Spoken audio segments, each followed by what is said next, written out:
والا جیوے تیر جھنگ والا محضوں کی آواز نحمده ونصلي على رسوله الكريم اما بعد فاعوذ بالله من الشيطان الرجيم بسم الله الرحمن الرحيم اذا جاء نصر الله والفتح صدق الله العظيم فطرت کے ہنسی خواب شاہکار تھا جنگوی، حکمت کے خفی راز کا اظہار تھا جنگوی، جس موت شہادت کے طلبگار تھے صحابہ و نبی، اس موت شہادت کا طلبگار تھا جنگوی۔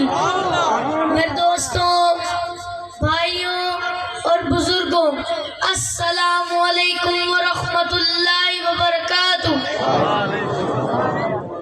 میں جس مرد کلندر کو خراج تحسین پیش کرنے کے لیے کھڑا ہوا ہوں، اس کو امام انقلاب، امام اہل سنت مولانا حق نواز جنگی شہید رحمت اللہ علیہ کہتے ہیں۔ وہ مرد دانا جس کی آواز ان صحابہ کرام کے لیے تھی۔ رب العالمین کا قرآن، محمد رسول اللہ صلی اللہ علیہ وسلم کا فرمان مجھ کو شاہد ہے، جس کی تصدیق آسمان کے فرشتوں نے کی، جن کے ایمان کی گواہی جنوں و انس نے دی، جن کے ایمان کی گواہی پہلی آسمانی کتابوں نے دی، جن کے ایمان کی گواہی قرآن نے دی۔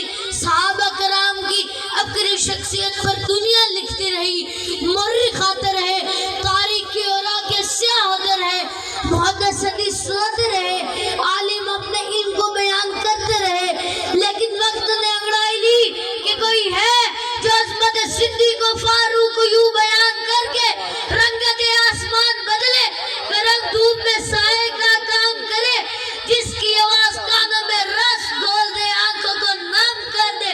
تو قدرت نے جھنگ کے ہاتھ سے ایک مرد کلندر کو اٹھایا جو دور طالب علمی میں ایک مرتبہ جیل میں گیا تھا۔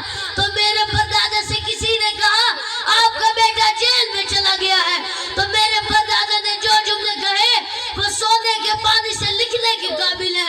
میرے پردادا نے کہا میرا بیٹا جیل میں نہیں گیا بلکہ جہاد کے راستے پہ گیا ہے۔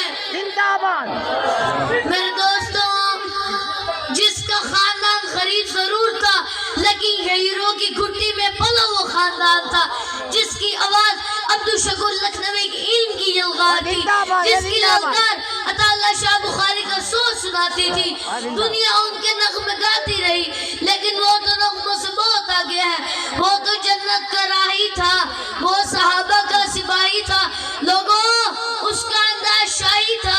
دنیا کے وڈیرے جس کی للکار کو سن کر پانی مانگتے تھے، اسے دنیا حق نواز کہتی ہے، اسے دنیا حق نواز کہتی ہے۔ محمد دانا مولانا حق نواز جنگی شہید رحمت اللہ علیہ کی روایت کو برقرار رکھتے ہوئے، محمد چچا مولانا اظہار الحق شہید کی